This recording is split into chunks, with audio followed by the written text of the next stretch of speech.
श्री स्वामी समर्थ मंडळी. निभवणं खूप सुंदर शब्द आहे. एकदा ज्याला निभवता आलं ना, तो आयुष्यात काहीही करू शकतो, कुठल्याही परिस्थितीशी जुळवून घेऊ शकतो. कारण तो कुठल्याही परिस्थितीमध्ये स्वतः इतरांची निभवून घेत असतो, कधी परिस्थितीशी निभवून घेत असतो, कधी स्वतःशी निभवून घेत असतो, कधी आर्थिक परिस्थितीशी निभवून घेत असतो, तर कधी बऱ्याच गोष्टींशी निभवून घेत असतो, तर कधी स्वतःमधल्या स्वतःशीच निभवून घेत असतो.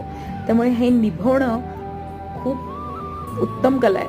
सगळ्यांना जमत नाही. तुम्हाला जमते का नक्की विचार करा, आणि जमत असेल तर कमेंट बॉक्समध्ये सांगा. कारण ही कला ज्याला अवगत असेल ना, त्याला आयुष्यातल्या कुठल्याच गोष्टीमध्ये अडचणी येत नाही. कारण तो कुठेही कसाही अगदी सहज निभवून घेऊ शकतो. निभवता आलंच पाहिजे. मला जमतंय का हे मी स्वतःला विचारते.